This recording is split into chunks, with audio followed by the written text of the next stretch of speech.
श्री स्वामीनारायण भगवाननी जय। अक्षर पुरुषोत्तम महाराजनी जय। गुणातीतानंद स्वामी महाराजनी जय। भगतजी महाराजनी जय। शास्त्री जी महाराजनी जय। योगी जी महाराजनी जय। प्रमुख स्वामी महाराजनी जय। दिल्ली अक्षरधाम महोत्सवनी जय। પૂજ્ય સંત સ્વામી ઘણી વખત એવી વાત કરતા કે મેં 4 પુરુષોનો સમાગમ કર્યો છે. એક તો શ્રીજી મહારાજનો સમાગમ કર્યો છે, બીજો ગુણાતીતાનંદ સ્વામીનો સમાગમ કર્યો છે, ત્રીજો નિષ્કુળાનંદ સ્વામીનો સમાગમ કર્યો છે અને ચોથો શાસ્ત્રીજી મહારાજનો સમાગમ કર્યો છે. આપણને આશ્ચર્ય એ વાતનું થાય કે શાસ્ત્રીજી મહારાજનો સમાગમ કર્યો તો સમજાય એવી વસ્તુ છે, પણ શ્રીજી મહારાજ, ગુણાતીતાનંદ સ્વામી, નિષ્કુળાનંદ સ્વામી એ તો કેટલા બધા વર્ષો પહેલાં થઈ ગયા. પણ સંત સ્વામી એવું સમજાવતા કે હું વચનામૃત વાંચું છું એ શ્રીજી મહારાજનો સમાગમ છે, હું સ્વામીની વાતો વાંચું છું એ ગુણાતીતાનંદ સ્વામીનો સમાગમ છે, હું નિષ્કુળાનંદ કાવ્ય વાંચું છું એ નિષ્કુળાનંદ સ્વામીનો સમાગમ છે, અને શાસ્ત્રીજી મહારાજ તો પ્રત્યક્ષ છે એટલે જ્યારે એ પધારે ત્યારે એમનો સમાગમ થાય છે. તો જેમ શ્રીજી મહારાજે પોતે વાત કરી છે કે મદ્વાણી ઇતિ મદ્રૂપમ માન્યયમ પરમાદરાત, મારી વાણી એ મારું સ્વરૂપ છે. એવી રીતે આપણે યોગી બાપાની જે વાણી સાંભળીએ છીએ યોગી બાપાનો સમાગમ છે, અને એ દ્વારા આપણે એમની ભાવનાઓનો અનુભવ કરી શકીએ છીએ. ખાલી સાંભળી જવાથી અથવા બોલી જવાથી બહુ ઝાઝો ફાયદો આપણને થતો નથી, પણ જો એ ભાવનાને સમજવા માટે આપણે થોડા ઊંડા ઉતરીએ તો આપણને ખરેખર એનો અનુભવ થાય કે યોગી બાપા કઈ કક્ષાએથી બોલે છે અને એમની કેવી સમજણ છે. અને એ જ્યારે આપણે સાંભળીએ ત્યારે આપણને પણ અંતરની અંદર એક પ્રકારની પ્રેરણા, સ્પંદનો ઉત્પન્ન થાય, જેમાંથી સહેજે સહેજે એ પ્રમાણે વર્તવા માટેની આપણી ભાવનાઓ અંદરથી જાગૃત થવા માંડે. અબ્રાહમ લિંકન માટે એવું કહેવાય છે કે એ પોતે રૂઝવેલ્ટ પોતે એવું કરતા કે અબ્રાહમ લિંકનનો ફોટો પોતાના ટેબલ પર રાખતા કાયમ. તો એમને પૂછવામાં આવ્યું કે તમે કેમ આનો ફોટો આમ રાખો છો? ત્યારે પોતે કહેતા કે મારા જીવનમાં જ્યારે કંઈ મુશ્કેલી આવે અથવા કંઈ વિશિષ્ટ પ્રસંગ આવે ત્યારે હું એ વિચારું છું કે અબ્રાહમ લિંકન મારા સ્થાને હોય તો શું કરે, એમ વિચાર કરી અને પછી એ પ્રમાણે ડિસિઝન લઉં છું. એણે આદર્શ તરીકે લિંકનને રાખ્યા હતા. એવી રીતે આપણા માટે આદર્શ છે સત્પુરુષ, કે આપણા સ્થાને એ હોય તો શું કરે, એ કેવી રીતે વર્તે, કેવી રીતે બોલે, કેવી રીતે ચાલે, કેવી રીતે ખાય પીવે, કેવી રીતે પોતે વિચારે. આ બધું જોઈને આપણને પ્રેરણાઓ મળતી હોય છે. તો યોગી બાપાએ પોતે આપણને આ પ્રાર્થના કરીને શીખવાડ્યું કે આવી આવી ભાવના આપણા જીવનમાં હોવી જોઈએ. હવે સાક્ષાત સ્થાન મહેલાવમાં શુભ સંકલ્પ પ્રાર્થના. હે શાસ્ત્રીજી મહારાજ, તમારી કસણીમાં હંમેશા રહેવાય, તમારા શરણમાં રહેવાય એવા ગુણ આપજો. તમારા ભક્તોમાં સુરતભાવ રહે, મન નોખું ન રહે, મનુષ્યભાવ ન આવે, સદાય દિવ્યભાવ રહે તેવા આશીર્વાદ આપજો. તમારા સંબંધવાળા ગમે તેવા હોય પણ તેને માથાના મુગટ માનીએ તેવા આશીર્વાદ આપો. તુલસી જાકે મુખન સે, કોઈ સાથે આંટી ન પડી જાય, સંબંધવાળાને ઓળખી શકીએ તેવી બુદ્ધિ આપજો. તમારા જેવી બુદ્ધિ અમને આપજો. તમે તો સાક્ષાત ગુણાતીત સ્વરૂપ છો. તમારામાં મહારાજ અખંડ રહ્યા છે, તો તમારામાં નિર્માણ, નિર્મોહ વગેરે ગુણો છે તે આપો. દ્રષ્ટિ કરીને આપો કે એવા ગુણ શીખીએ. હવે યોગીજી મહારાજ શાસ્ત્રીજી મહારાજને કઈ દ્રષ્ટિથી જુએ છે એ આપણે સમજવાનું છે. યોગી બાપા કહે છે કે તમે તો સાક્ષાત ગુણાતીત સ્વરૂપ છો અને તમારામાં મહારાજ અખંડ રહ્યા છે. આપણે જ્યારે જ્યારે સ્વામી બાપાના દર્શન કરતા હોઈએ અથવા તો એમની કથા વાર્તા સાંભળતા હોઈએ અથવા તો એમનું સ્મરણ કરતા હોઈએ કે માનસી કરતા હોઈએ, જે કાંઈ કરતા હોઈએ ભક્તિ સંબંધી ક્રિયા, એ વખતે આપણે એમને કઈ રીતે જોવાના છે એ યોગી બાપાએ અહીં આપણને સમજાવ્યું કે તમે તો સાક્ષાત ગુણાતીત સ્વરૂપ છો, તમારામાં મહારાજ અખંડ બિરાજમાન છે. યોગીજી મહારાજ ત્યાં ગોંડલમાં બિરાજમાન હતા. કથા ચાલુ હતી અને કીર્તન ત્યાં આગળ ગાવાતું હતું, હરિભક્તો ગાતા હતા. તે કીર્તનના શબ્દો આવ્યા કે આપટળી મળ્યા મહારાજમાં, જેના આપમાં હરિનો વ્યાપ, સંત તે સ્વયં હરિ. જેના શીશમાં શીશ છે શ્યામનું, જેના નેણમાં નાથના નેણ, સંત તે સ્વયં હરિ. જેના મુખમાં મુખ મહારાજનું, જેના વેણમાં વાલાના વેણ, સંત તે સ્વયં હરિ. આ કીર્તન ગવાતું હતું. ત્યારે યોગી બાપાએ કીધું કે આવા સંત શિરોમણી કોણ? જે સંત શિરોમણીની વાત કરી એવા સંત શિરોમણી કોણ?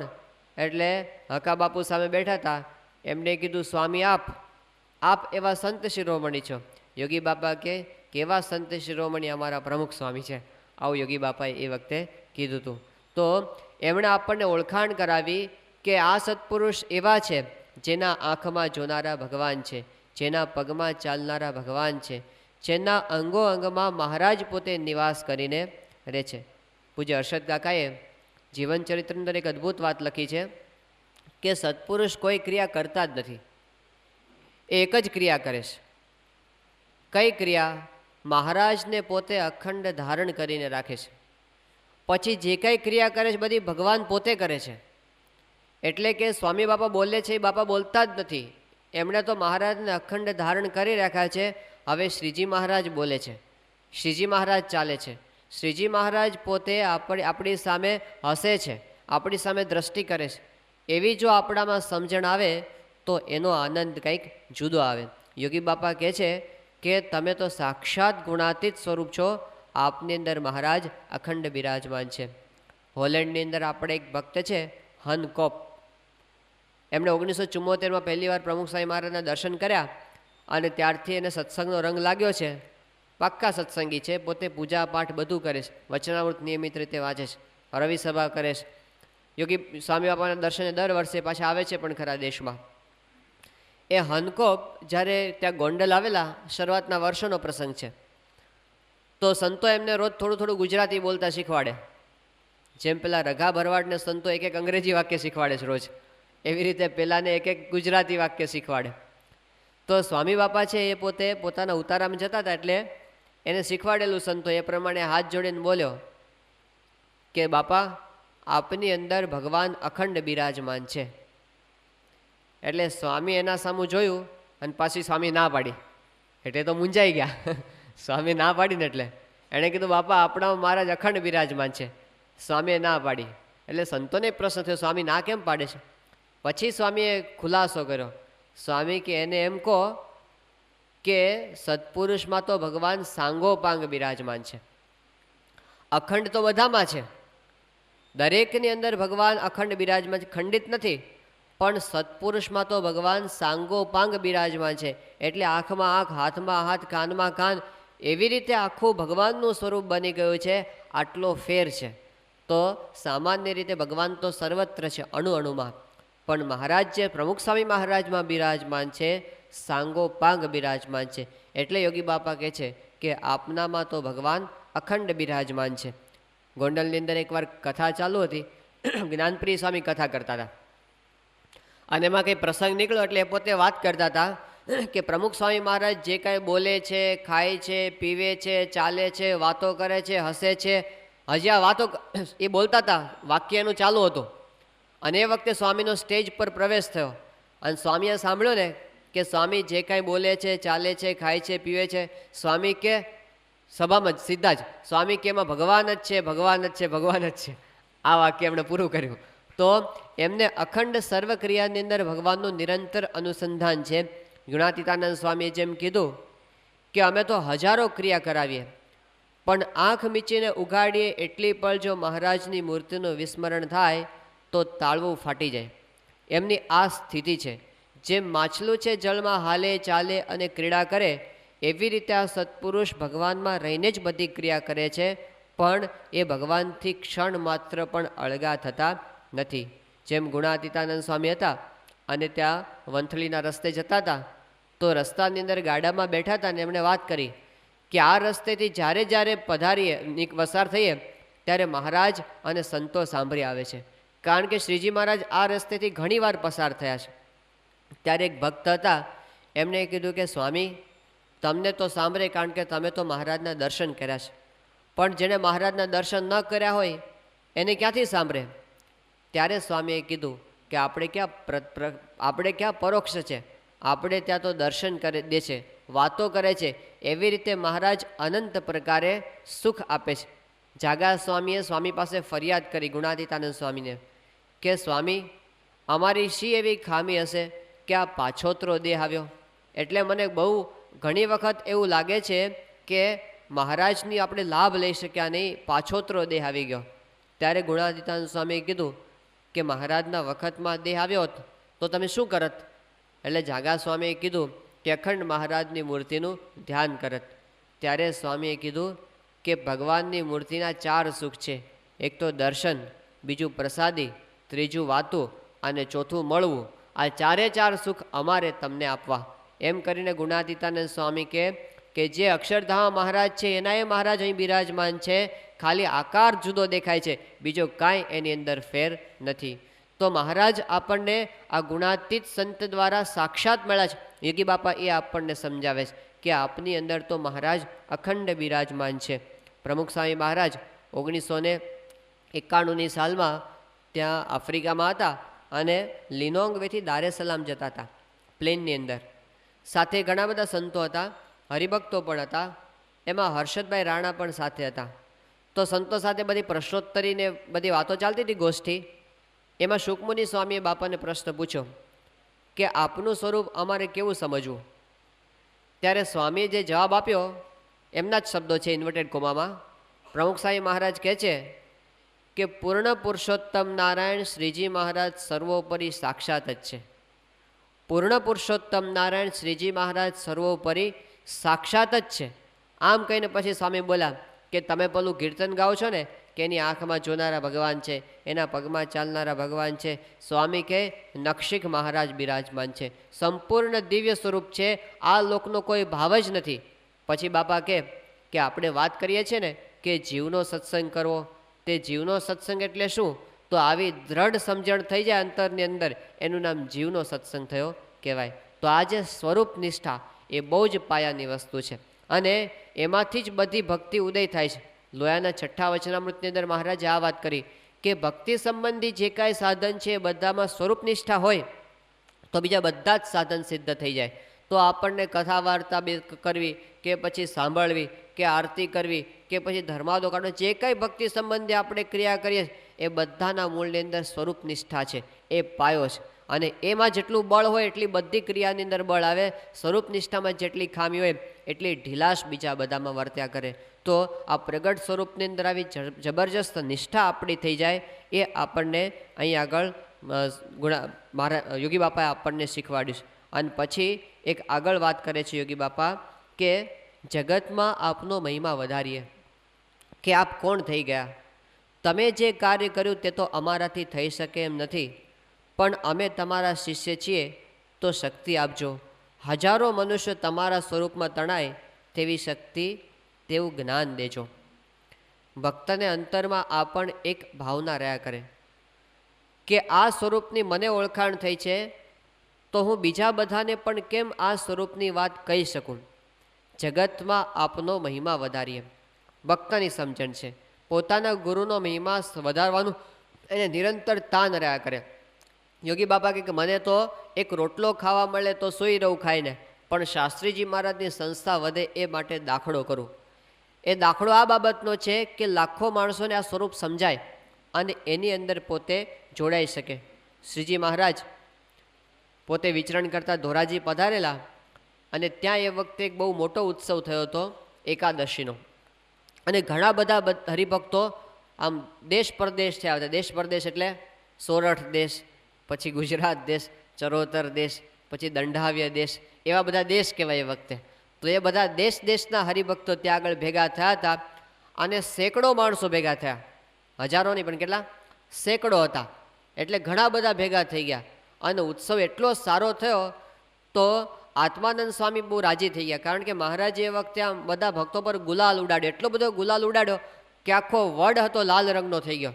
એટલે હજી પણ એ લાલ વડના નામે એ સ્થાન ઓળખાય છે, અને અત્યારે આપણે પ્રસાદીના સ્થાને દર્શન કરવા માટે પણ જઈએ છીએ. તો મહારાજે આટલો સરસ ઉત્સવ, આત્માનંદ સ્વામી બહુ અરખાઈ ગયા, અને મહારાજ પાસે જઈને એમણે પોતે હરખ વ્યક્ત કર્યો કે મહારાજ, સત્સંગ તો બહુ વધી ગયો છે, કેટલા બધા હરિભક્તો આવ્યા, હવે સત્સંગનો તો બહુ ઝડપથી વિકાસ થઈ ગયો છે. ત્યારે મહારાજે આત્માનંદ સ્વામી સામું જોઈને કીધું કે આત્માનંદ સ્વામી, હજી ક્યાં સત્સંગ થયો છે? પછી મહારાજ બોલ્યા કે બ્રહ્માંડ આખું સ્વામિનારાયણનું ભજન કરે ત્યારે સત્સંગ થયો એમ જાણવું, અને એક એક સાધુની પાછળ લાખ લાખ મનુષ્ય ફરે ત્યારે સત્સંગ થયો એમ જાણવું. હવે આ સંકલ્પ કોનો છે? શ્રીજી મહારાજનો સંકલ્પ, સાક્ષાત પુરુષોત્તમ નારાયણ, જેના સંકલ્પે આ સૃષ્ટિ થઈ છે, એમનો સંકલ્પ છે કે એકવાર એવો આવશે દિવસ કે બ્રહ્માંડ આખું સ્વામિનારાયણનું ભજન કરશે, એટલે એ વાત તો સિદ્ધ થવાની છે, એમાં કોઈ વાતની શંકા નથી. એક સમય એવો આવશે, યોગી બાપા કહેતા 500 વર્ષની અંદર દુનિયામાં એક પણ દેશ, એક પણ સ્થાન, એક પણ ખૂણો એવો બાકી નહીં હોય જ્યાં સ્વામિનારાયણનું ભજન નહીં થતું હોય. આ મોટા પુરુષના સંકલ્પો છે. ગુણાતીતાનંદ સ્વામીનો સંકલ્પ, સ્વામી કે પાંદડે પાંદડે, આપણે તો જે માણસે કહે છે, પણ એમણે કીધું પાંદડે પાંદડે સ્વામિનારાયણનું ભજન થાય ત્યાં સુધી આપણે સત્સંગ કરાવવો છે. તો આ અક્ષર બ્રહ્મનો સંકલ્પ, જે પોતે સાક્ષાત સત્યનું સ્વરૂપ છે, એમના સંકલ્પો ક્યારેય મિથ્યા થતા નથી. એટલે એક દિવસ એવો આવવાનો છે જેમાં સ્વામિનારાયણનું ભજન પાંદડે પાંદડે થવાનું છે, એ હકીકત છે. હવે એમના સંકલ્પની અંદર ભળી જવું એ આપણી ભક્તિ છે. એમનો તો આ સંકલ્પ છે, પણ એ સંકલ્પને સિદ્ધ કરવામાં, જેમ ગોવર્ધન પર્વત શ્રી કૃષ્ણ ભગવાને ઉપાડ્યો અને એમાં પેલી લાકડીનો ટેકો આપ્યો ખાલી ગોવાળિયાઓએ, તો એ બધા ભક્ત કહેવાયા. જેમ સેતુબંધ બાંધતા હતા રામચંદ્ર ભગવાન, ત્યારે પેલી ખિસકોલીએ ખાલી આળોટીને થોડા રેતીના દાણા અંદર નાખ્યા, અને એમાંથી પોતે ભક્ત કહેવાણી, એની ભક્તિ એ વખતે થઈ ગઈ. તો ભગવાન અને સંત જે એમણે ઝુંબેશ ઉપાડી હોય એની અંદર ભળી જવું એ ભક્તની ભક્તિ છે. તો એમનો સંકલ્પ છે કે આખા બ્રહ્માંડના જીવોનું આપણે કલ્યાણ. યોગી બાપાએ એકવાર યુવકોને કીધું, સાંભળવા જેવી વાત છે. યોગી બાપા કે યુવકોને કે બધા યુવકો ભણી ગણીને તૈયાર થઈ જાઓ, આપણે આખા બ્રહ્માંડને નિર્દોષ કરી મૂકવો છે. આ યોગી બાપાનો સંકલ્પ, આખા કેટલા ઉચ્ચ કક્ષાના સંકલ્પો છે એમના, આખા બ્રહ્માંડને નિર્દોષ કરી મૂકવું છે, બધાને બ્રહ્મરૂપ કરવા છે, આટલી ઊંચી એમની ભાવના. તો એની અંદર ભળી જવું એ આપણી ભક્તિ છે, એમના આટલા મહાન સંકલ્પની અંદર. તો મહારાજ અને સ્વામીનો આ સંકલ્પ છે. શાસ્ત્રીજી મહારાજે તો એકવાર એવું કીધેલું કે અક્ષર પુરુષોત્તમનું જ્ઞાન એ આપણે પોતાને સિદ્ધ કરવું, અને એ જ્ઞાન બીજાને સિદ્ધ કરાવવું, એનાથી બીજી કોઈ મોટી સેવા નથી. તો આ જ્ઞાન આપણે સમજવું અને બીજાને સમજાવવું એ મોટી સેવા છે. તો એની અંદર આપણને ઉત્સાહ રહે, અગત્યની વસ્તુ છે. પણ એ ક્યારે થાય? તો આપણને જો સમજાણો ને તો થાય.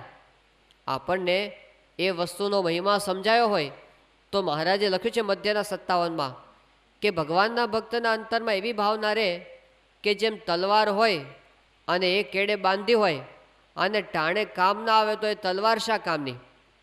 જેમ એક ભાઈ હતા, એમને કાયમ માટે શહેરની અંદર ધંધા કામ પ્રસંગે જવાનું થાય. હવે રાતના સમયે મોડા એકલા પાછા આવવાનું હોય તો રસ્તાની અંદર કાંઈ લૂંટાઈ જવાનો ભય રહે, એટલે એમણે એક રિવોલ્વર ખરીદી, લાઇસન્સવાળી રિવોલ્વર રાખી કે આપણને રસ્તાની અંદર કંઈ તકલીફ પડે તો આ રિવોલ્વર કામ લાગે, એટલા માટે, રક્ષણ માટે. તો પોતાની પાસે હંમેશા એ પોતે આ રાખતા. તો એકવાર એવું થયું કે પોતે આવતા હતા ત્યાંથી પોતાનું કામ પતાવીને ધંધાનું, અને રસ્તાની અંદર 2-4 ચોર મળી ગયા અને એનું બધું લૂંટી લીધું. હવે પોતે જ્યારે ઘરે આવ્યા ત્યારે હાવ આમ ઢીલા થઈને બેઠા. એટલે એના પત્નીએ કીધું કે કેમ તમે ઢીલા થઈને બેઠા છો? કે રસ્તામાં ચોર મળ્યા ને મારું બધું લૂંટી લીધું. તે તમે પેલી રિવોલ્વર રાખી હતી ને, કે રિવોલ્વર તો માંડ બચાવી, નહીં તો એ લઈ લેત. આ તો મેં છુપાવી રાખી અને દેખાવા દીધી નહીં કે મારી પાસે રિવોલ્વર છે એટલે બચી ગઈ. કે બચાવવા માટે હતી નહીં, એ ટાણે કામ લાગે એટલા માટે હતી. એમ મહારાજ કે મારી પાસે આવું શસ્ત્ર છે અને ટાણે કામ ન લાગે તો એ શા કામનું? એમ મને ભગવાન મળ્યા અને જે જીવ મારા યોગની અંદર આવે અને એને આ વાત ન સમજાવું તો મારું જ્ઞાન તે શા કામનું? આવી ભગવાનના ભક્તમાં વૃત્તિ રહે એ મહારાજે મધ્યના 57ના વચનામૃતની અંદર સમજાવ્યું છે. અને એ આપણને બા ખરા ભક્તોની અંદર દેખાય છે. આપણે થોડા દિવસ પહેલાં પેલા આફ્રિકાના મગનભાઈની વાત સાંભળી હતી. મગનભાઈને પહેલાં કંઈ સત્સંગ હતો નહીં, એ તો પોતે તે આફ્રિકા પૈસા કમાવા માટે ગયા હતા અને ત્યાં આગળ ટરોરોની અંદર પોતે સ્ટેશન માસ્ટર તરીકે નોકરી કરે. એમાં એમના મિત્ર હરમાનભાઈને દેશમાં શાસ્ત્રીજી મહારાજનો યોગ થયો અને એમને શાસ્ત્રીજી મહારાજનો મહિમા સમજાયો એટલે પોતે પરદેશ જતા હતા. એમણે કીધું કે સ્વામી આશીર્વાદ આપો, આફ્રિકામાં સત્સંગ થાય. શાસ્ત્રીજી બહુ સામાન્ય એક વાક્ય કીધું, કોશિશ કરજો થશે. આટલું સામાન્ય વાક્ય, પણ હરમાનભાઈએ આ વાક્યને ધારણ કર્યું અને પોતે એક અક્ષર પુરુષોત્તમની મૂર્તિ લઈને ગયા હતા ત્યાં. અને એમણે મગનભાઈને આ વાત કરી શાસ્ત્રીજી મહારાજના મહિમાની. અને મગનભાઈના એવા કોઈ પૂર્વના સંસ્કાર કે એમને શાસ્ત્રીજી મહારાજની વાત બેસી ગઈ. પછી તો દેશમાં આવે ને શાસ્ત્રીજી મહારાજના દર્શન કર્યા અને એવી નિષ્ઠા થઈ ગઈ એમને કે શ્રીજી મહારાજ આ જ સ્વરૂપ દ્વારા અત્યારે પૃથ્વી પર પ્રગટ છે. અને પછી તો એના આખા એટીટ્યુડ્સ બદલાઈ ગયા, એને જીવન માટેના આખા દ્રષ્ટિકોણ બદલાઈ ગયા. મગનભાઈને 24 કલાક શાસ્ત્રીજીમાંનું રટણ થયા કરે કે મને શું પ્રાપ્તિ થઈશ, કોણ પુરુષ મને પ્રાપ્ત થયા છે. અને કેફ એટલો બધો, તે જેને દર્શન કર્યા છે એ બધા વાત કરે છે મગનભાઈના, કે મગનભાઈ રાત્રે સૂતા હોય પથારીમાં અને આમ પડખું બદલે ને તો રીતસર પથારીમાં ઉછળે કે મને શાસ્ત્રી મહારાજ મળ્યા, શાસ્ત્રીજી મહારાજ મળ્યા. એનો કેફ 24 કલાક માટે નહીં. એ પોતે આરતી ઉતારતા ઉતારતા ભાગ્યે જ કોઈક વાર આખી આરતી પૂરી કરી શકે. એ એટલા બધા અહોભાવમાં આવી જાય કે એ પોતે સમાધિમાં જ જતા રહે, ઢળી પડે પોતે આરતી કરતા. આ કંઈ દેખાવ નહોતો એમનો, પણ એમને અંતરમાં અખંડ અહો અહો અહો વર્ત્યા કરે, કોણ પુરુષ મળ્યા, કોણ પુરુષ મળ્યા. અને પછી તો એવું થઈ ગયું કે મગનભાઈ છે એમને જીવનમાં થઈ ગયું કે હવે આના સિવાય બીજું કરવાનું શું છે. જ્યારે આટલી મોટી પ્રાપ્તિ થઈ, અનંત જન્મોથી જે પ્રાપ્તિ નહોતી થઈ એવા ભગવાનના સંત આપણને પ્રાપ્ત થઈ ગયા, ત્યારે આ દેહ કરીને આના કરતાં મોટું કામ બીજું કાંઈ છે જ નહીં. એટલે પછી તો જે આવે ને વાતો જ કર કરે. શાસ્ત્રીજી મહારાજના મહિમા સિવાય એના વાત મોઢામાં બીજી વાત ન હોય. આ જ વાત તો એ પોતે સ્ટેશન માસ્ટર તરીકે હતા. કોઈ માણસ પેલો એનો સામાન છોડાવવા માટે આવે સ્ટેશન પર મગનભાઈ પાસે, તો મગનભાઈ એને કહે કે તમે આ 10 મિનિટ મારી વાત સાંભળો એટલે તમને આ તમારું પાર્સલ છોડી આપું. એટલે પહેલાં કહે કે પણ સાહેબ મારે તો ઉતાવળ છે અને તાત્કાલિક મારે કામ છે ને હમણાં જવું પડે એમ છે, મારી પાસે ટાઈમ નથી. મગનભાઈ કે તો અઠવાડિયા પછી આવજો, અત્યારે નહીં મળે. આવી રીતે બેસાડે પહેલાંને. એનું ભાવના એવી હતી કે આના જીવનું સારું થાય એવી સારી ભાવના સાથે, પણ એને બેસાડે 10 મિનિટ, પણ 10 મિનિટ પછી મગનભાઈ ના છોડે, એ તો અડધો કલાકે છોડે એને. અને એકવાર બેહે એટલે એને નિષ્ઠા બેસાડી દે. આવી મગનભાઈની ભાવના. અને પછી તો એ પોતે સત્સંગની વાતો કરવા જાય તો ક્યાં આગળ પેલો ક્લબમાં જાય, પેલા CM પટેલને એ બધા પત્તા ટીચતા હોય ત્યાં જઈને મગનભાઈ વાતો કરે અને એમને કથા વાર્તા કરે. હવે એ તો બધા એમને તો કાંઈ આવું બધું ગમે નહીં સત્સંગની વાતો. તો મગનભાઈ આવે ને પોતે જ્યારે બેસે ને એટલે કે આ લપ આવી પાછી, એટલે આપણને વાતો બધી કરશે. પણ મગનભાઈ એમને છોડે નહીં, એમને બધાને કલાક બેહીને વાતો કરે. તે એ બધાને સત્સંગ એવો થયો. CM પટેલની વાત અમને આપણને કરી હતી ત્યાં ગોલબ સ્વામીએ, કે CM પટેલ એવા નિષ્ઠાવાન ભક્ત થયા, એમને શેર સાથે પક્ષ રાખ્યો અને લંડન સત્સંગ મંડળના પ્રમુખ થયા પોતે. આટલો બધો એમનો ભોગ અને નિષ્ઠાવાન ભક્ત થયા. પણ એ બધા કોને લીધે?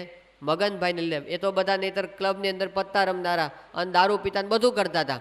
પણ એક ભક્તની એવી નિષ્ઠા તે બધાને સત્સંગ કરાવ્યો. મગનભાઈ સિટી પટેલ પાસે ગયા. સિટી કાકાને આપણે ઓળખીએ છીએ ને વિદ્યાનગર. હવે સિટી પટેલ એટલે કોણ કહેવાય? એ પોતે થિયોસોફિકલ સોસાયટીના પ્રમુખ મોમ્બાસાની અંદર. અને આધ્યાત્મિક ગ્રંથોનું એટલું બધું એનું વિશાળ વાંચન અને દિવસના 3-3 કલાક ધ્યાન કરે, સવારના વહેલા 4 થી 7 વાગ્યા સુધી. એટલી બધી એમની સાધના. અને મહર્ષિ અરવિંદ સાથે અને રમણ મહર્ષિ સાથે એ બધા સાથે એમણે આધ્યાત્મિક ચર્ચાઓ કરેલી. અને બધા ધર્મોનું એને જ્ઞાન, એને ક્રિશ્ચિયાનિટીનું જ્ઞાન, એને ઇસ્લામનું જ્ઞાન, એને યહૂદીનું જ્ઞાન, બધા ધર્મોનું એનું ઊંડાણથી વાંચન ને જ્ઞાન બધું જ. અને આ મગનભાઈ એમની અંદર આવું કંઈ એમનું કંઈ વાંચન કે એવું કંઈ નહીં, ખાલી નિષ્ઠા બસ.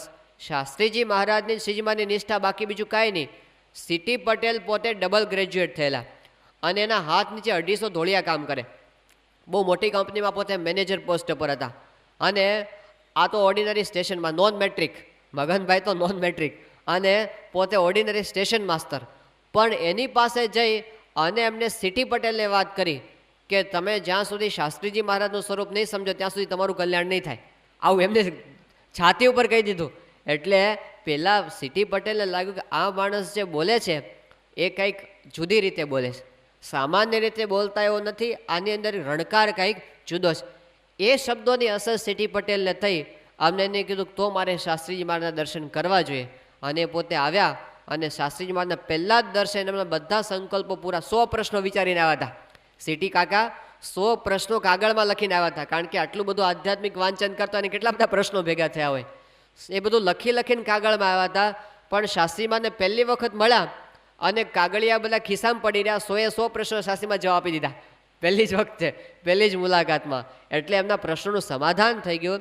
અને શાસ્ત્રીજીમાં જે પછી તો એમને શ્રીજી મહારાજના દર્શન કરાવ્યા મૂર્તિમાન, અને પછી એમને સત્સંગનો રંગ લાગ્યો. આપણે અત્યારે સીટી કાકાને જોઈએ. પણ મગનભાઈનો તો કેફ એવો કે એમણે સત્સંગ એવો કરાવ્યો તે 150, 250 માઇલથી બધા હરિભક્તો મગનભાઈની કથા વાર્તા સાંભળવા માટે ટરોરો આવે.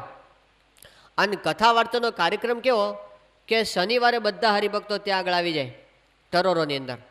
અને કથા વાર્તા શરૂ થાય શનિવારે રાત્રે બધા વાળું પાણી કરીને બેસે, પણ કથામાં બેસે ત્યારે દાંતણ લઈને બેસવાનું બધાને. એવું જ એવો નિયમ કે બધાએ રાત્રે દાંતણ લઈને બેસવાનું, એટલે સવારે સીધી 5, 5:30 સુધી કથા વાર્તા ચાલે. કેટલી એની એ લોકોની તમન્ના હશે. સાંભળનારને ધન્યવાદ છે ને કરનારને પણ ધન્યવાદ છે બધાને. પણ આટલો બધો કથા વાર્તાનો રંગ કે જીવનમાં આના સિવાય બીજું કરવાનું છે શું? આટલી મોટી પ્રાપ્તિ થઈ ત્યારે 24 કલાક એનું રટણ કરે. મગનભાઈના આશીર્વાદથી દીકરા થાય, મગનભાઈના આશીર્વાદથી પેટ્રોલ વગરની ગાડીઓ દોડે. આ બધા પરચા રીતસર થયેલા છે આફ્રિકાની અંદર. હવે એમણે કોઈ સાધના કરી નથી, એ કંઈ હિમાલયમાં જઈને તપ કર્યું નથી મગનભાઈ, કાંઈ એમણે બહુ ભયંકર ઉપવાસ કરી નાખ્યા હોય એવી કોઈ સાધના કરી નથી. ખાલી સત્પુરુષની ઓળખાણ થઈ ગઈ કે આ ભગવાનનું સ્વરૂપ છે. સત્પુરુષની નિષ્ઠામાં એવી તાકાત છે કે આપણા અંતરના બધા રજકણો ફરી જાય અને મલિન વાસના માત્ર ટળી જાય. મહારાજે મધ્ય 13માં કીધું છે કે આ સ્વરૂપ સમજાશે ત્યારે પંચ વિષય કે કામ ક્રોધાદિક સ્વભાવ જીત્યામાં લેશ માત્ર પ્રયાસ થશે નહીં. આટલી તાકાત છે પ્રગટ સ્વરૂપને ઓળખવાની અંદર. તો એ સ્વરૂપની એમને ઓળખાણ બીજા બધાને પણ કરાવી. આપણા બીજા વિદ્યાનગરના ભક્ત પ્રભુદાસ લાલાજી, કેફની મૂર્તિ. સ્વામી કાયમ પ્રભુદાસ લાલાજીને યાદ કરે, કારણ કે આ બધા હરિભક્તો કેવા કહેવાય? સ્વામી કહે છે, વિવેક સાગર સ્વામી વગર પીધે પીધેલા, એટલે એનો કંઈક રંગ જુદો જોઈએ. બધા એ વીરચંદ મોદીને, અરુણ કુમારને, પેલા આફ્રિકાના શાંતુભાઈ, લંડનમાં અરુણ કુમાર છે, ત્યાં મહેસાણામાં વીરચંદ મોદી છે. આ બધા અમુક એવા ગણતરીના હરિભક્તો એવા છે કે એ બધા 24 કલાક કંઈક જુદા, એની ફ્રીક્વન્સી જ જુદી ચાલતી હોય, કંઈક જુદા જ બ્રહ્માંડની અંદર પોતે રમતા હોય. તો એવા આ પ્રભુદાસ લાલાજી એટલે આનંદમાં જ રહે, 24 કલાક આનંદમાં. એ આફ્રિકાથી જ્યારે આવ્યા શાસ્ત્રીજી મહારાજના દર્શન કરવા માટે ગોંડલ આવ્યા હતા. તો ગોંડલ રેલવે સ્ટેશન પર પોતે ઉતર્યા અને ત્યાંથી ઘોડાગાડીમાં બેસી અને પોતે મંદિરે આવતા હતા. તો રસ્તાની અંદર ઘોડાગાડીમાં છોટુભાઈ વકીલ ભેગા થઈ ગયા, કારણ કે બંને જણને શહેરમાં આવવાનું હતું. તો એમ થયું કે ચલો એકને બદલે 2 જણ જાય તો એક ઘોડાગાડીમાં 2 જણનું ભાડું પૂરું થઈ જાય. તો બંને જણ ઘોડાગાડીમાં બેસીને ભેગા શહેરની અંદર આવતા હતા. છોટુભાઈ વકીલ તો પોતે ચુસ્ત જૈન, એટલે અમને પ્રભુદાસ લાલાજી એમને કીધું છોટુભાઈને કે તમે ગોંડલમાં રહો છો? કે હા, એ ગોંડલમાં જ રહું છું. કે તમે શાસ્ત્રીજી મહારાજના દર્શન કર્યા છે? એટલે છોટુભાઈ કે ના, અમે તો કંઈ જૈન છે ને અમને કંઈ આ સ્વામિનારાયણમાં માનતા નથી, એટલે મેં શાસ્ત્રી મહારાજના દર્શન કર્યા નથી. પ્રભુદાસ લાલાજી કે શું વાત કરો છો તમે? શાસ્ત્રીજી મહારાજ જેવા પુરુષ બ્રહ્માંડમાં આવા પુરુષ મળે નહીં. અને તમારા ગોંડલમાં બિરાજમાન છે, હું આફ્રિકાથી અહીં છેક દર્શન કરવા આવ્યો અને તમે દર્શન કર્યા નથી. પણ પેલો કે પણ હું તો જૈન હોય તો શું છે, આટલા મોટા પુરુષ ક્યાં મળે, અને તમે એટલા કેફથી વાતો કરી. તે છોટુભાઈ કે તો મારે દર્શન કરવા આવવું છે. અને છોટુભાઈએ પહેલી વાર દર્શન કર્યા અને એવા રંગાઈ ગયા, અનન્ય ભક્ત પોતે થયા. પણ એ પોતે કાયમ કહેતા કે અમે જૈન છે ને કોઈ દાડો વળીએ નહીં, અમે કોઈ દાડો વળીએ નહીં. સ્ટીલના પાટા વાળવા એવું કામ છે અમારું. અમને જો કોઈ વાળી શકે તો લોખંડના પાટા વાળા કહેવાય. પણ આ પ્રભુદાસ લાલાજી અમને વાળી દીધા. તો એમની નિષ્ઠા કામ કરે. જ્યારે પોતાના અંતરમાં નિષ્ઠા હોય ત્યારે બીજાને વાત કરે એ એની અસર થતી હોય છે. તો એટલા માટે યોગી બાપા કહે છે કે અમને પણ આવી ભાવના રહે કે કેમ કરીને આ પુરુષ અમને મળ્યા છે તો એની વાત બીજાને કરીએ. સિટી કાકા હનકોપને સત્સંગ સિટી કાકા કરાવ્યો. હનકોપ છે તો ત્યાં એમને ફરવા માટે ગયો હતો અને મોમ્બાસામાં અચાનક ફરતા ફરતા આપણા મંદિર આવી ચડ્યો અને ત્યાં સિટી કાકાએ એને વાત કરી કે અત્યારે પ્રમુખ સામે એવા પુરુષ છે યોગી બાપા જેવા, અને તું એના દર્શન કર. અને પછી હનકોપ ભારત આવ્યા અને જ્યારે પહેલી વાર દર્શન કર્યા અને એને અંતરમાં શાંતિ થઈ ગઈ અને એમને આ સત્સંગનો રંગ લાગ્યો. તો આવી રીતે અંબાલાલ કલ્યાણ યોજના હતા આણંદની અંદર આપણે, તો એ તો એટલા બધા આમ શ્રદ્ધાવાળા. તે પહેલાં ડૉક્ટર રણછોડભાઈ હતા ખેતીવાડીની અંદર, જ્યારે જાય ત્યારે કાઢી મૂક્યા એમને. પણ આમને એવો તે પાછળ પડી ગયા હતા, આદુ ખાઈને પાછળ પડ્યા અને એમને સત્સંગ કરાવે પાર કર્યો. તો બીજાને વાત કરવાનો આટલો ઉત્સાહ, કારણ કે એનું અલૌકિક ફળ છે. યોગી બાપા કહેતા, અને ગુણાતીતાનંદ સ્વામી વાતોમાં લખ્યું કે એક જીવને જો આપણે ભગવાનના માર્ગે ચડાવીએ, એક બ્રહ્માંડ ઉગાર્યાનું પુણ્ય. એક માણસને આપણે નદીમાં ડૂબતો બચાવી લઈએ ને તો છાપામાં નામ આવે, અને જો 5-10ને બચાવો ને તો રાષ્ટ્રપતિ એવોર્ડ આપણને મળે. તો આ તો આખા બ્રહ્માંડના જીવોને આપણે ઉગારીએ કેટલું મોટું કામ છે. કારણ કે આ અભયદાન છે. જેમ અન્નદાન છે, વસ્ત્રદાન છે, વિદ્યાદાન છે, આ બધા બહુ મોટા દાન છે. પણ આ બધાની અંદર સ્વામિનારાયણ ભગવાન કહે છે અભયદાન છે આ બધાથી મોટું. કારણ કે મૃત્યુના ભયથી માણસ તરી જાય. આ કેટલું મોટું દાન છે જે કોઈ આપી શકતું નથી. તો સત્પુરુષની ઓળખાણ કરાવીએ ત્યારે આપણે આ દાન બીજાને આપીએ. મણિભાઈ સલાડવાળા હતા, એ પણ આવા કેફવાળા. તો એ તો આખી જાંબુ જ્ઞાતિને એમણે સત્સંગ કરાવ્યો પોતાની. એક ભક્ત ખરેખરા થયા અને કેટલા બધાનો ઉદ્ધાર એમણે કરી દીધો. નિર્ગુણદાસ સ્વામી આપણે લિખિતન યજ્ઞપુરુષદાસજી સાંભળીએ છીએ, તો એની અંદર આ નિર્ગુણદાસ સ્વામીનો ઉત્સાહ અને એમનો જે કેફ કે બધાને મારે આ વાત સમજાવી દેવી છે. 125 150 પાનાના કાગળો લખે. કેટલી શ્રદ્ધા કહેવાય કે આટલી બધી વાત આખા વચનામૃતના રેફરન્સ લખે અને પછી કે મને ખબર છે હું વચનામૃતનો ખાલી નંબર લખીશું તમે વાંચવાનું નથી, એટલે આખું ઉતારે, આખો પેરેગ્રાફ વચનામૃતનો પોતે લખી નાખે. એટલે પહેલાંને વચનામૃત ખોલવા જવું પડે નહીં, એમાંથી એને આખી કથા વાર્તા મળી જાય. તો આ નિર્ગુણદાસ સ્વામીનો ઉત્સાહ, એમના જીવનનો પ્રસંગ આવે છે. નિર્ગુણદાસ સ્વામી મુંબઈમાં હતા, એનું કેન્સરનું નિદાન થઈ ગયું હતું અને એમને પોતાને ખબર હતી કે મારી આવરદાવા 15-20 દિવસથી વધારે નથી. એવે વખતે નિર્ગુણદાસ સ્વામી એક હરિભક્તને કાગળ લખે છે કે શાસ્ત્રીજી મહારાજ મુંબઈમાં બિરાજમાન છે અને હજી સુધી તમે દર્શન કરવા માટે કેમ નથી આવ્યા. એમ કરીને એમને કીધું કે જો તમે હવે દર્શન કરવા માટે નહીં આવો તો હું તમને સામો લેવા માટે આવીશ. હવે છેલ્લી અવસ્થામાં ધામમાં જવાને 15 દિવસ બાકી છે. એ વખતે નિર્ગુણદાસ સ્વામીને આટલો ઉત્સાહ છે કે કેમ આ પુરુષની ઓળખાણ હું બધાને કરાવી દઉં અને એને સમજણ આવી દ્રઢ કરાવી દઉં, એને ભગવાનની અંદર જોડી દઉં. આ ભક્તની ભાવના હંમેશ માટે રહ્યા કરે. જેમ મહારાજે પ્રથમના 56માં વચનામૃતની અંદર કીધું છે કે અંતકાળે કોઈક સ્વામિનારાયણ નામ સાંભળે તો પણ એ અક્ષરધામની અંદર જાય. આવો ભગવાનના નામનો મહિમા છે. તો પછી આપણા યોગમાં જે આવે એને આ નામ આપણે સંભળાવવું. જેમ કાર્યાણીમાં પેલા ડોશીમાં હતા, એ પોતે પોતાના દીકરાને સમજાવતા હતા, શીખવાડતા હતા, બોલ બેટા સ્વામિનારાયણ, બોલ સ્વામિનારાયણ. હવે પેલો છોકરો હજી બોલતા શીખ્યો નહોતો એટલે એને આવડે નહીં, પ્રયત્ન બહુ કરે પણ એને આવડે નહીં.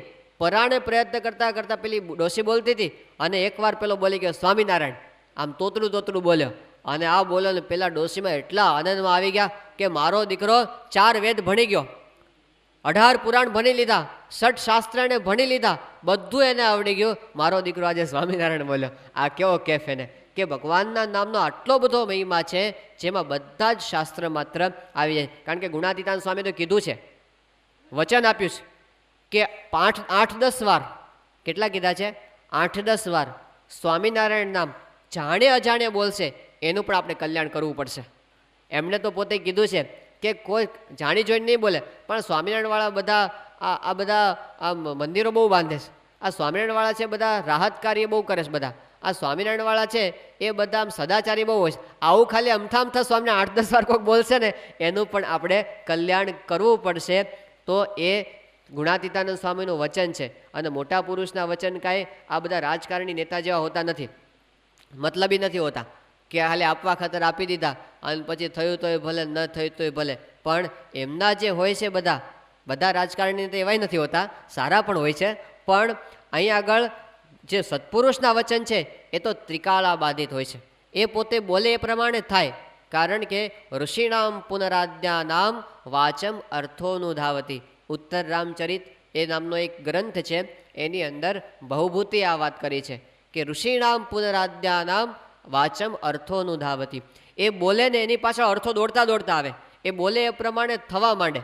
આપણે છે ને જે હોય એ પ્રમાણે બોલીએ, પણ એ તો બોલે એ પ્રમાણે થવા માંડે. પ્રમુખ સાહેબ મહારાજ પીપલાણાની અંદર હતા 1973ની સાલમાં. આનંદ સ્વરૂપ સ્વામીનો પ્રસંગ કહે છે કે એ બધા યુવકની અંદર એ વખતે, એટલે આનંદ સ્વરૂપ સ્વામી, પછી જ્ઞાનેશ્વર સ્વામી, નારાયણ મુનિ સ્વામી, આ બધા વેકેશનમાં પ્રમુખ સ્વામી મહારાજ સાથે યુવક તરીકે ફરતા હતા. તો પીપલાણાની અંદર પંચતીર્થીમાં ત્યાં પધારેલા અને ત્યાં જૂનું મંદિર છે અત્યારે, ત્યાં બાપા પોતે એક દિવસ માટે રોકાયા હતા.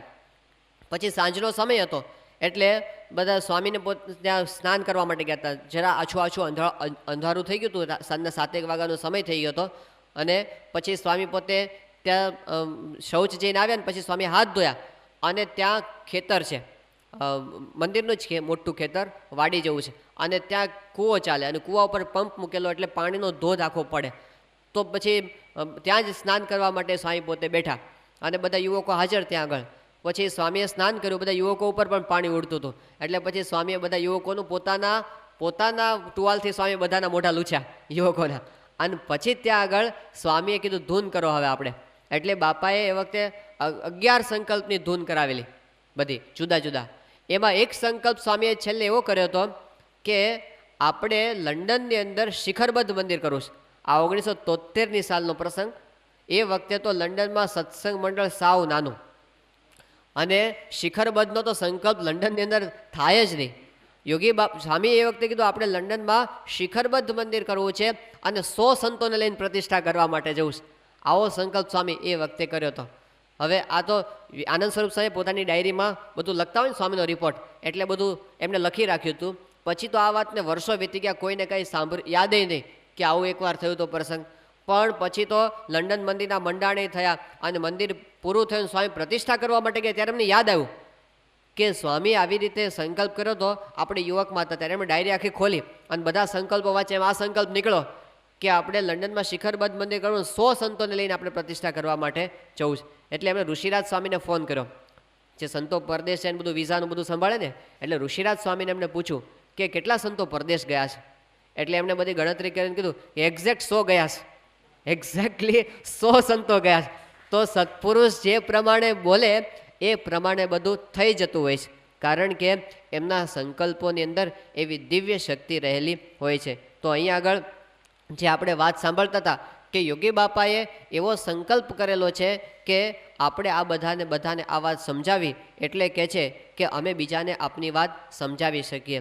જ્યારે શાસ્ત્રીજી મહારાજના વખતમાં શાસ્ત્રમાં જ બધાને ભગતજીનો મહિમા સમજાવતા, એ વખતે તો અત્યારે જોઈએ છે એવા મંદિરો નહીં, એવા અત્યારે બધું મોટું તંત્ર નહીં, આટલી મોટી સંસ્થા નહીં, પણ છતાંય એ પોતે ભગતજીનો મહિમા કહેવામાંથી પાછા પડતા નહોતા. તો અત્યારે તો આપણી પાસે બધી વસ્તુ છે જે આપણે બતાવી શકીએ ફિઝિકલી. આપણે એટલીસ્ટ એટલું જ કહે ને, તમે ગાંધીનું અક્ષરધામ જોયું છે એવું તો આપણે કહી શકીએ, કારણ કે એ તો હવે એટલું બધું ફેમસ થઈ ગયું છે 2 વર્ષથી તો વધારે. પહેલાં તો હતું જ પ્રખ્યાત, હવે તો આખા ભારતમાં ને દુનિયામાં છેક ત્યાં સુધી. ત્યાં પેલો 24 સપ્ટેમ્બરનો પ્રસંગ બન્યો 2002માં, તો આ મહંત સ્વામી વખતે ન્યુયોર્ક હતા, અરે એડિસન હતા ત્યાં આગળ. તો ત્યાં આગળ પેલા ન્યુયોર્કની અંદર મેનહટનની અંદર પેલા 20-20 ફૂટના મોટા સ્ક્રીન ઉપર અક્ષરધામ દેખાડવામાં આવે ત્યાં, અને એના સમાચાર બધા આપવામાં આવે. તો આખી દુનિયામાં બધા અક્ષરધામ વિશે જાણતા થયા કે એક અદ્ભુત કાર્ય છે. અને હિન્દુ ધર્મનું એક સુંદર સ્મારક મહારાજ સ્વામીશ્રીએ ત્યાં આગળ તૈયાર કર્યું છે, જેની અંદર આવા બધા શો છે અને એની અંદર આવો સંદેશ છે, આધ્યાત્મિક સંદેશ, એ બધા જ અત્યારે જાણે છે. તો એક અદ્ભુત કાર્ય સ્વામીનું છે. આપણે દિલ્હી અક્ષરધામની વાત કરી શકીએ એમ છે. લંડન મંદિર, એના તો કેટલા બધા ગિનેસ બુકમાં રેકોર્ડ્સ બધા આવી ગયા છે, એની વાત આપણે કરી શકીએ એમ છીએ. પણ આ પુરુષનો મહિમા એટલા માટે કારણ કે નિષ્કાળ સ્વામીએ વચન આપ્યું છે. નિષ્કાળ સ્વામી કહે છે કે કોઈ કહેશે સંત તો બહુ સારા રે, ખરા કલ્યાણ ના કરનારા રે, એટલો જ ગુણ કોઈ ગ્રેશે રે, તે તો બ્રહ્મ મોલે વાસ લેશે રે. કોઈ ખાલી એટલો ગુણ ગ્રહણ કરશે કે આ સંત બહુ સારા છે, આવો કોકને ગુણ આવશે તો પણ એ અક્ષરધામની અંદર જશે. આવું નિષ્કુળાનંદ સ્વામીનું વચન છે. તો કોકને આવો સારો ગુણ આવે સત્પુરુષનો, એનું કેટલું સારું થઈ જાય. તો એટલા માટે પણ આપણે બધાને આ વાત કરવી કે આ સંતનું આવું આવું કાર્ય છે. અને વિશેષ તો શું છે, એમનું કાર્ય, એમનું મંદિરો, એમની સમાજ સેવાના અદ્ભુત કાર્યો એ તો બધા આખી દુનિયાએ જોયા છે. કારણ કે છેક ત્યાં લંડન સુધી, લંડનની પાર્લામેન્ટની, ઇંગ્લેન્ડની પાર્લામેન્ટની અંદર 5 મિનિટ સુધી કચ્છની અંદર ભૂકંપમાં BAPS શું કામ કર્યું એના વખાણ થયા ત્યાં એ લોકોએ કર્યા. અને છેક અમેરિકાની એમ્બેસી સુધી આ વાત પહોંચી ગઈ. એક બેનને ત્યાંથી સેવા કરવા માટે આવતું હતું, અમેરિકન બાઈને, પોતે ત્યાં આગળ મેડિકલ ફિલ્ડમાં બહુ આગળ પડતા હતા. તો એમને અહીં આગળ આવવું હતું એટલે ત્યાંની ગવર્મેન્ટ પાસે એમણે માહિતી માગી કે મારે કેવી રીતે સેવા કરવા માટે જવું. તો પહેલાં તો એ લોકોએ ના પાડી કે તમે કંઈક આર્થિક સેવા કરો અથવા દવાની સેવા કરી દો, કારણ કે કચ્છની અંદર તો અત્યારે બહુ તકલીફ છે, એટલે કે તમે ત્યાં જશો તો તમને રહેવામાં બહુ તકલીફ પડશે. પણ પહેલાં બેનનો અતિશય આગ્રહ હતો એ કે મારે ફિઝિકલી સેવા કરવા માટે જવું છે, મારે આ શારીરિક સેવા ત્યાં કરવી છે, તો મારે ક્યાં જવું, તમે અમને માર્ગદર્શન આપો. ત્યારે ત્યાંની સરકારમાંથી અમને કહેવામાં આવ્યું કે જો ખરેખર તમારે સેવા જ કરો તો BAPS પાસે જજો, એ લોકોનું તંત્ર બહુ વ્યવસ્થિત છે અને તમારો પૂરેપૂરો ત્યાં આગળ ઉપયોગ થઈ શકશે. તો આખી દુનિયામાં સંસ્થાનું કાર્ય વખણાય છે. આ બધું તો આપણને દેખાય છે કારણ કે પ્રમુખ સાહેબની શુદ્ધ ભાવના છે, એટલે બધાના હૃદયની અંદર એ વસ્તુ અસર કરે છે. પણ એના કરતાં પણ આગળની વસ્તુ શું છે કે આ સત્પુરુષનું પોતાનું જીવન એ સૌથી મોટો સંદેશ છે. કારણ કે પેલા ટોલ્સ્ટોય એ પોતે જ્યારે બેઠા હતા, પોતાનું કામ કરતા હતા એકવાર, અને શું થયું કે એનો નોકર કંઈક પોતું મારીને જતો રહ્યો ટેબલ ઉપર. ત્યારે ટોલ્સ્ટોએ આ બધું જોયું એટલે નોકરને પાછો બોલાવ્યો. એને કીધું કે આ તે શું કર્યું? એ કે સાહેબ મેં પોતું માર્યું, ટેબલ સાફ કર્યું. કે ટેબલ સાફ કર્યું કે વધારે ગંદુ કર્યું? જોતો હતું, જોયું તો ટેબલ વધારે ગંદુ થઈ ગયું હતું. કારણ કે ગંદુ પોતું લઈને પોતે સાફ કરવા માટે આવ્યો હતો. ટોલ્સ્ટોએ સમજાવ્યું કે ટેબલ સાફ કરતાં પહેલાં પોતું સાફ કરવું પડે અને પછી ટેબલ સાફ થાય. અને એ વખતે ટોલ્સ્ટોએ પોતે ચિંતન કરીને પછી સિદ્ધાંત કીધો કે સમાજને સુધારવા જતાં પહેલાં આપણે પોતાને સુધારવું પડે. ઘણા લોકો દુનિયા કો બદલ ડાલો, સમાજને બદલી નાખીએ, પણ આપણે પોતાનું કાંઈ ઠેકાણું ન હોય તો આપણે સમાજની સેવા કરવી જોઈએ એવી કરી શકતા નથી. તો આપણું પોતાનું જીવન જેટલું પરિશુદ્ધ હોય એટલી આપણે હજારોને પ્રેરણા આપી શકીએ. તો આપણને સ્વામીશ્રીમાં દેખાય છે જ્યારે 1991ની સાલમાં સ્વામી પરદેશથી આવ્યા અને ત્યાં મુંબઈની અંદર સ્વાગત સભા હતી, સન્માન સભા, અને એ વખતે હરીન્દ્ર દવે ત્યાં આગળ પધારેલા. હરીન્દ્ર દવેને આપણે ઓળખીએ છીએ કે આટલા મોટા પોતે સાહિત્યકાર અને સારા ચિંતક, બહુ સારા પુસ્તકો એમણે લખેલા છે. એમણે ત્યાં સભાની અંદર વાત કરી કે સ્વામી તમે જેમ સદાચારની વાત કરો છો એમ અમે કરીએ છીએ અને અમે સારા સારા લેખો લખીએ છીએ, પણ તમે જે વાત કરો છો એની બધાને અસર થાય છે, અમે જે વાત કરીએ ને એની કોઈને અસર થતી નથી. એનું કારણ શું છે? પછી એણે પોતે જ જવાબ આપ્યો. એમણે કીધું કે સ્વામી જો બેંકની અંદર બેલેન્સ હોય અને પછી આપણે ચેક લખીએ તો પૈસા મળે, ₹1,00,000નો ચેક લખ્યો અને પછી પૈસા હોય એટલા તો આપણને પૈસા મળે ચેકમાંથી, પણ આપણી પાસે બેલેન્સ ન હોય અને પછી ચેક લખીએ મોટા મોટા તો ચેક બાઉન્સ થાય. એવી રીતે અમે બધી વાતો તો મોટી કરીએ છીએ પણ અમારી પાસે વર્તનનું બેલેન્સ નથી, એટલે બધું બાઉન્સ થઈને પાછું આવે છે કે તમે પહેલાં કરો અને પછી અમને ઉપદેશ આપવા માટે આવો. પણ તમારી પાસે વર્તનનું બેલેન્સ છે એટલે તમે જે વાત કરો છો ને એ ક્યારેય મિથ્યા થતી નથી અને એ સ્વામી કરાવી શકે છે. આટલો ત્યાગ કરાવો સામાન્ય વાત નથી. એક માણસને બીડી છોડાવી જો ખબર પડે, એક માણસને બીડીનો ત્યાગ કરાવી જો ખબર પડે, સ્વામીએ 750 યુવાનોને સંસારનો ત્યાગ કરાવી દીધો. આ કેટલી મોટી વાત કહેવાય. અને કેટલો મોટો ત્યાગ કરીને અહીંથી લોકો કેટલા ફાફા મારે છે કે એકવાર અમને ઇંગ્લેન્ડ, સાચું કે ખોટું ગમે તેમ કરીને લીગલી અથવા ઇલીગલી એકવાર અમેરિકા આમ પોગી જાય એટલા માટે લોકો ફાફા મારે. અને ત્યાંના જન્મેલા છોકરા, હમણાં સંતોએ છેલ્લે ગણતરી કરી, અત્યારે હમણાં સ્વામી છેલ્લે હ્યુસ્ટનમાં દીક્ષા આપીને એક્ઝેક્ટ 100 સંતો આપણા લંડન, અમેરિકા, આફ્રિકાના છે, પરદેશના. એક્ઝેક્ટ 100નો આંકડો પૂરો થયો છે અત્યારે. તો 750માંથી 100 તો એવા છે જેને આપણે એમ કે સ્વર્ગનો ત્યાગ કરીને આવ્યા. એવું કહે ને, કારણ કે આપણે પૃથ્વી પરનું સ્વર્ગ કહીએ કે એકવાર અમેરિકા જવા મળે આપણે સ્વર્ગમાં જતા રહ્યા. એનો ત્યાગ કરાવ્યો છે. અત્યારે દુનિયામાં આવા એકમાત્ર સંત છે કે આટલા સંતોને ત્યાગાશ્રમની દીક્ષા એક ગુરુએ પોતે આવો ત્યાગ કરીને અપાવી હોય. એ પોતે કરાવી શકે છે કારણ કે એમનું પોતાનું જીવન છે અને એટલે બીજાને પાછા વર્તાવી શકે છે. પાછું ત્યાગ કરાવો કદાચ થઈ શકે, પછી વર્તાવવા તો એના કરતાં અઘરા. સ્વામીશ્રી પોતે એવું વર્તન રખાવી શકે છે. આ એમની વિશેષતા. કારણ કે અત્યારે આપણે જોઈએ પેલા નેતાઓ હોય ને, આ નેતાઓની વાત બહુ ઝાઝી આવી કે પોતે જ્યારે ઇલેક્શન કરવા માટે આવે ત્યારે શું આપણને કહે કે મારે તો બસ તમે મને વોટ આપો, મારે તો ખાલી સેવા કરવી છે, મારે તો ખાલી સેવા કરવા છે, મારી બીજી કોઈ ભાવના નથી, એમ કહીને પોતે જાય. પણ પછી થાય શું, એક વર્ષ પૂરું થાય ને એટલે એમના શાળા અને એમના ભાણા અને એમના ભત્રીજા અને એમના દીકરા ને એમની દીકરી ને એમના સસરા એ જે કાંઈ બધા સારી સારી જગ્યાએ ગોઠવાઈ જાય છે કે નહીં. એટલે સેવા કોની થાય છે? સમાજની સેવા થતી નથી, પણ પરિવારની, પોતાની, હું અને મારું એટલાની અંદર એમની સેવા છે એ સમાપ્ત થઈ જાય છે. જ્યારે સ્વામીશ્રીને આપણે જોઈએ આટલી મોટી સંસ્થાના ધણી અને ક્યાં સુધી પોતે પહોંચાડેલી છે સંસ્થા, અત્યારે સ્વામીશ્રીના વચને કરોડોની સેવા ભક્તોએ પોતે કરીશ.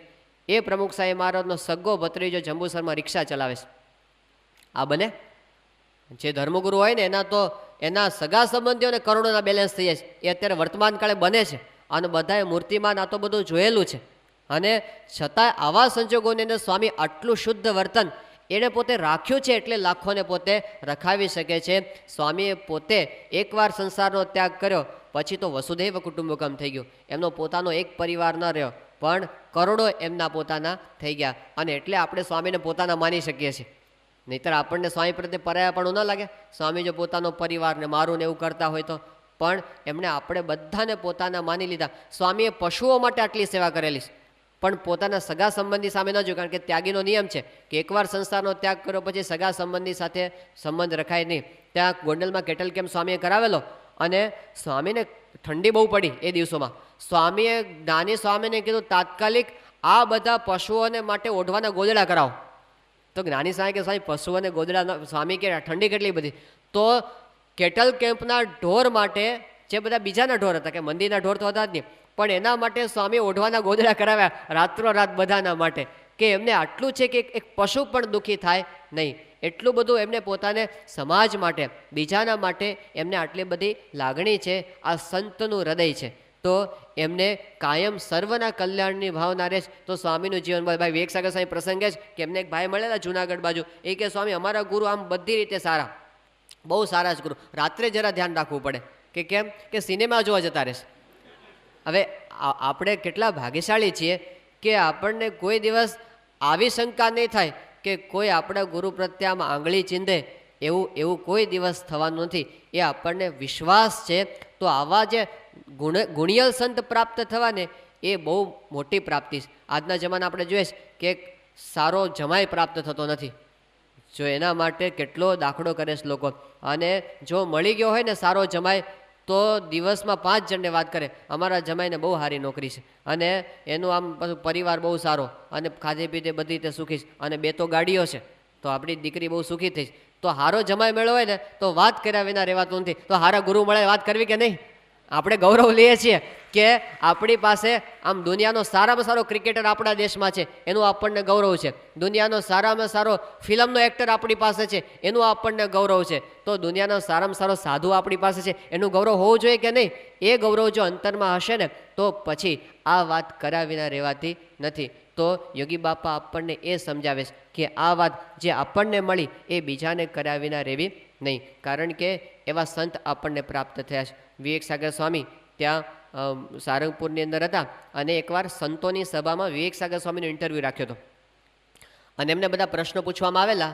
તો એક પ્રશ્ન એવો પૂછ્યો હતો કે તમે 30 વર્ષથી પ્રમુખ સ્વામીની સાથે છો, દિવસ અને રાત, અને આટલા વર્ષોથી ભેગા ફરો છો, તો તમને છતાં પણ ક્યારેય આમ સ્વામીનો આટલો બધો મહિમા કહેવામાં થાક નથી લાગતો?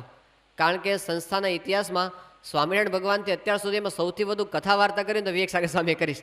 એટલી બધી કથા વાર્તા, અને ખાલી જાહેરમાં પ્રવચન એવું નહીં, પણ એકલા બેઠા હોય તો એનું તો ચાલુ જ હોય વાતો કરવાનું. એટલે આપણને પછી એકને એક વાત કરવામાં પછી કંટાળો આવે કે ના આવે?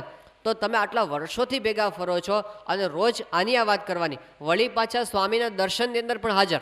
એમને તો ઘણા બધા કામ હોય, પણ સ્વામીશ્રી પોતે જમતા હોય તો ત્યાં દર્શનમાં હાજર, પછી વોકિંગમાં આવી જાય, પૂજાની અંદર ટાઈમે આવી જાય. આપણે કેવું થાય, પ્રમુખ સ્વામી મહારાજ જો અહીં નડિયાદ અઠવાડિયું રોકાવાના હોય તો આપણે રોજ ટાઈમસર આવી જઈએ, પણ પછી ખબર પડે કે સ્વામી 2 મહિના સુધી નડિયાદ એક ધારા રોકાવાના છે, કે સારું તો પછી રવિવારે જશું, આપણે રવિ સભામાં દર્શન કરી લેશું. અને જો 6 મહિના રોકાવાના હોય ને તો પછી પૂરું થઈ ગયું. તો એવો ને એવો ઉત્સાહ આપણને રહેવો એ બહુ કઠણ છે. તો કીધું કે તમે આટલા વર્ષોથી ભેગા પરો છતાં આવો ને આવો ઉત્સાહ તમને રહેશ, એનું કારણ શું છે? વિવેક સાગર સ્વામીએ જવાબ શું આપ્યો છે?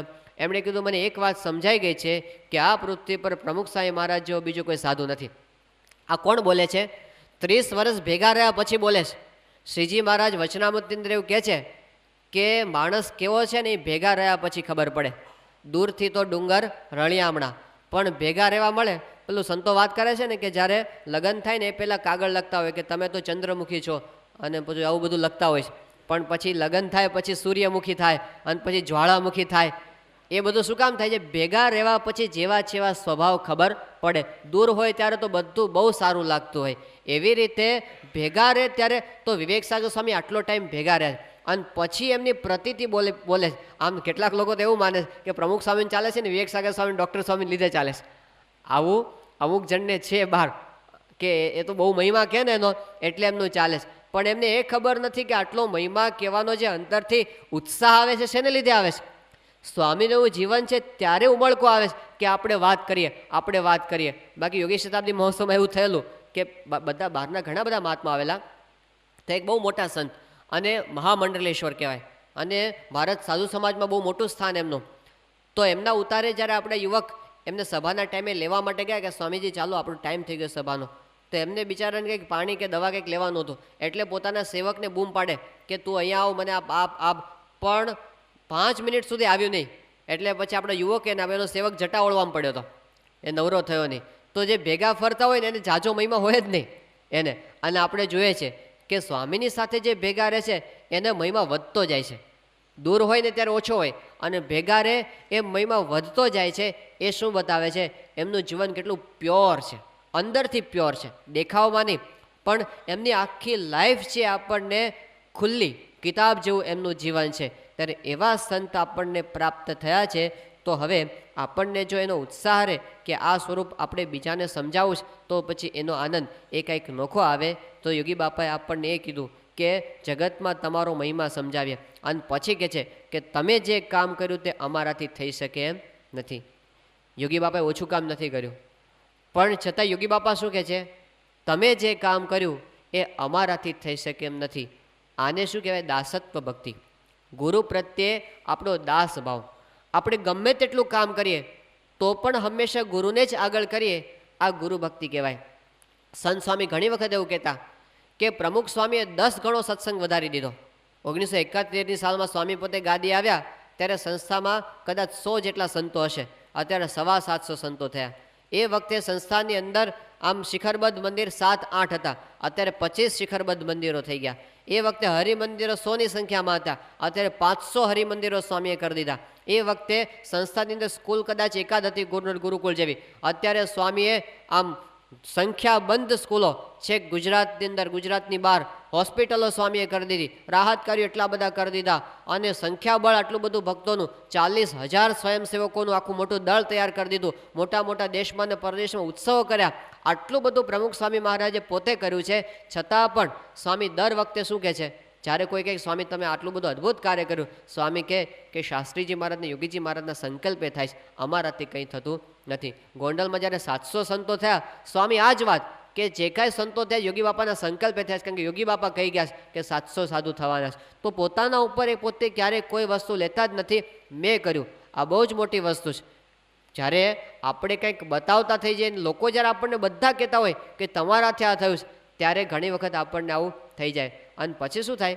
આપણે પણ આવું બોલીએ છીએ ખરા, આપણે ગોખાણ કરે ને કોક તો આપણે આ તો બધું બાપાની દયાથી થયું. પણ શું આ તો એ બધું આપણે સ્વામીનું સાંભળીને બોલીએ છીએ કે આવું આપણે બોલાય. પણ અંતરની અંદર એવું માનવું કે ખરેખર એમની કૃપાથી થયું છે. સ્વામી માને છે એ પોતે ક્યારે એવું માનતા જ નથી કે મારી લીધે આ કામ થયું. આ બહુ મોટી વસ્તુ છે. ન્યુયોર્કની અંદર સ્વામી ઘણી વખત આ પ્રસંગે છે કે જ્યારે પહેલું મંદિર થયું, સ્વામી કે એ વખતે ચિન્મયાનંદ સ્વામી પોતે બોલેલા કે હું તો અમેરિકા આટલા વર્ષોથી આવું છું, હજી સુધી મેં એક સ્થાન કર્યું નથી. યોગી બાપા અહીં નથી આવ્યા તો પણ અમેરિકા આવ્યા વગર એમના સંકલ્પ અહીંયા આગળ આવું સ્થાન થઈ ગયું. આ પ્રસંગ સ્વામી ઘણી વખત યાદ કરે છે. તો એ પોતે ગુરુની ઉપર બધું નાખે છે. હમણાં ગોંડલમાં સ્વામીશ્રી દિવાળીના દિવસોમાં હતા, તો દિવાળીના દિવસે સેમ ગાર્ડન ત્યાં આગળ આવેલા, જે આપણે ગાંધીનગર અક્ષરધામ થવાનું છે દિલ્હીમાં, અને એની જે આઈમેક્સ શો થવાનો છે એમાં જે મ્યુઝિક આપવાના છે એ પોતે અમેરિકાના ભાઈ છે. સેમ કાર્ડન એનું નામ છે અને બહુ મોટા મ્યુઝિશિયન છે. કારણ કે જે મોટી વર્લ્ડ લેવલની ઓસ્કાર એવોર્ડ મળે એવી જે બધી ફિલ્મ્સ છે એમાં પોતે સંગીત આપેલું છે. પોતે મોર્મન છે, સાત્વિક છે પોતે. તો સ્વામીશ્રીને મળવા માટે પહેલી વખત એને સ્વામીના દર્શન ત્યાં ગોંડલની અંદર કર્યા અને સ્વામીએ અક્ષરદેરીમાં એને બેસતા વર્ષે આશીર્વાદ આપ્યા. અને પછી સ્વામીએ પેલા કલ્પેશ ભટ્ટ હતો એમને કીધું કે આમને ત્યાં લઈ લો, યોગીમાં સ્મૃતિ મંદિરે લઈ આવજો. તો સ્વામી પોતે યોગીજીમાં સ્મૃતિ મંદિરે દર્શન કરવા ગયા, પહેલાંય પાછળ લઈને સંતો બધા ભેગા હતા. પછી સ્વામીએ ત્યાં આગળ પ્રદક્ષિણા કરી યોગીજી મહારાજના મૂર્તિની, અને પછી સ્વામી પેલા ભાઈને શોધ્યા કરે. એટલે કલ્પેશને સ્વામીએ બોલાવ્યા એમને નજીક, અને એનો હાથ પકડીને સ્વામી ખૂણાની અંદર યોગીજી મહારાજની બધી ચારે બાજુ પ્રતિમાઓ છે ને સ્મૃતિ મંદિરમાં, એમાં સ્વામી એક પ્રતિમા આગળ લઈ ગયા. અને એમાં યોગીજી મહારાજનો આપણે બધાએ પોઝ જોશે, આમ હાથ આમ કરેલો છે, આમ હાથ નીચે હથેળી બતાવે, એ પોઝ આગળ સ્વામી લઈ ગયા. અને પછી સ્વામી સેમ કાર્ડનનો હાથ પકડીને કે તમે જે કામ કરવાના છો ને દિલ્હી અક્ષરધામનું, એ સંકલ્પ આ પુરુષનો છે. અને એમણે કીધું કે અહીં અક્ષરધામ થવાનું છે, આ દિલ્હી અક્ષરધામ અહીં થવાનું, એમના સંકલ્પે આ કાર્ય થાય છે. હવે પહેલાંનો તો ખબર નથી કોણ યોગી બાપા છે, પણ સ્વામીને એવી ભાવના કે હું આને સમજાવી દઉં કે કોણ યોગી બાપા છે અને કોણ મારા ગુરુ છે, અને એમના સંકલ્પે કેવું મોટું કામ થાય છે. તો પોતાના ઉપર એક નાનો સરખો પણ ભાર પોતે રાખતા નથી. સ્વામીને ઘણી વખત પૂછે છે બધા કે સ્વામી આટલો બધો વ્યવહાર તમે ચલાવો છો અને આટલું મોટું તંત્ર, પણ સ્વામી પોતે બધું અહીંયા, આ બધું કામ સ્વામીને, કોઈ સ્વામી સેક્રેટરી રાખતા નથી. જો આપણે વિચાર કરીએ ને કે પ્રમુખ સાહેબ મહારાજ જેટલો વ્યવહાર કોઈ એક માણસ ચલાવતો હોય, આટલા મંદિરો અને આટલું તંત્ર અને આટલી હોસ્પિટલો અને સ્કૂલો અને રાહત કાર્યને બધું, તો એમને કદાચ 10 માળનું એક બિલ્ડિંગ જોઈએ અને એટલી મોટી ઓફિસ હોય અને 50-60 કોમ્પ્યુટર હોય અને 150-200 માણસનો સ્ટાફ હોય અને પોતે દિવસ રાત પેલું પેપર વર્ક કર્યા કરતા હોય, ત્યારે આપણને લાગે આટલું કામ થઈ શકે. આ બધું સ્વામી પોતે હરતા ફરતા કરે છે. એમની કોઈ ઓફિસ નથી, એમનું કોઈ પોતાનું લેપટોપ નથી, એમના કોઈ સેક્રેટરી નથી રાખ્યા, બધું પોતે અહીં રાખે. જે સમયે જેને જે કહેવાનું એ કહી દે છે અને એ પ્રમાણે કામ થાય છે. તો આટલું બધું કામ કરે છે અને છતાં પણ ટેન્શન વગર કરે છે. આ મોટી વસ્તુ. આપણે તો ઇસ્ત્રીના કપડાં લેવા જાવ ને પાછળનું ટેન્શન હોય. આવું એક સ્વામી કહે છે કે પાછા કપડાં લેવા જવાના, સવારથી સાંજ સુધીનું ટેન્શન રહ્યા કરે.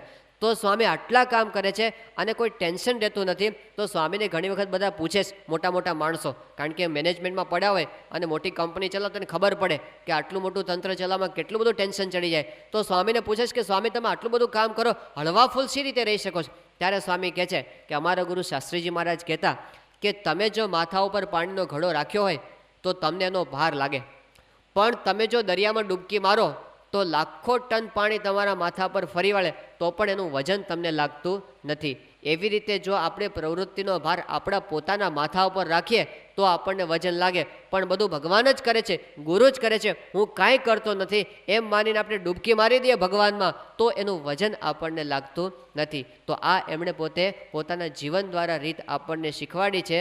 તો એવું આપણે સમજવું કે જે કાંઈ થાય છે ગુરુ દ્વારા થાય છે, હું કાંઈ કરતો નથી. એ પણ યોગીજી મહારાજની જીવન ભાવના એમની પ્રાર્થના પરથી આપણને શીખવા મળે છે. તો એવું આપણે શીખી શકીએ એવી મહારાજ સ્વામીના ચરણોમાં પ્રાર્થના. શ્રી સ્વામિનારાયણ ભગવાનની જય.